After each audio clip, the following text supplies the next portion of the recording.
A typical day in the life of a residential youth worker can vary all the time. So normally I would just help them with their homework, help make dinner, start getting them ready for bed. Or we'll go to the beach, we're hanging out at theme parks and things like that. Our kids love to engage in activities, so we get to go take them sailing or take them to the theme parks, like all day. That's your shift, just going to the theme park. How great is that? Just really hang out and make sure like they've had a really good day. So the training for Churches of Christ is so great, especially for myself coming into an industry that I've never worked in before. One of my favourite sanctuary training teaches us why young people do the things that they do and kind of like how to navigate through those seasons with the young people. So it just helps me be more confident when I come into work, knowing that I've got training to back it.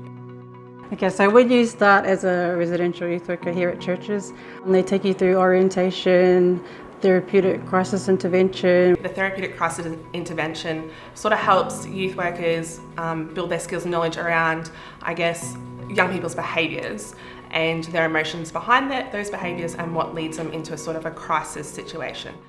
I've found that my team leaders to be very supportive and very understanding. They're just always trying to help you. My oversight, she was a youth worker before she became the team leader. So she understands what it's like on the floor. When I say, hey, this is a concern of mine, she goes, I understand that because I've been there myself. Our team is so supportive here. We have each other's backs. We're in constant communication. We work together really, really hard to make sure we can provide the best care for our young people in this house. Challenges you might face as a youth worker is just a lot of young people do like to push your boundaries just to see how you manage situations. Like on those really tough days, you do have to reach out and talk, and like I'm a firm believer in like debriefing with your team leader and others around you, just keeping up that communication. A lot of things that I do for self-care is I like to hang out with my own family. When I go home, I then try and spend a lot of time with my family. I meditate, I do yoga. I like skating, like longboarding, just doing things for myself that make me happy. The advice I'd give to a new youth worker would just be yourself. Listen to the other workers that are part of your team. They are such a great source of knowledge. Engaging with young people, you know, can be quite hard sometimes. I feel like if you're just a presence, constantly there, you know, letting them know that you're there for them, and when they're ready, they will come to you.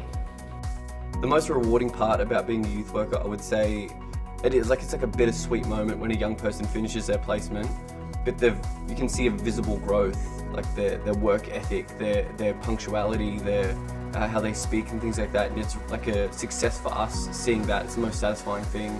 Seeing the young people smile and having a good time with you, walking through their milestones. So like if they go to school for 3 weeks straight, you know, that's a massive achievement for them, and like being able to celebrate that achievement with them. I absolutely love what I do. I don't imagine doing anything else. The reality of being a youth worker is you're going to have, I'd say, a lot more hard days than you are going to have good days. So what keeps you here is just the support from management as well as your other youth workers, seeing the young people grow and just having that sense of being a part of it.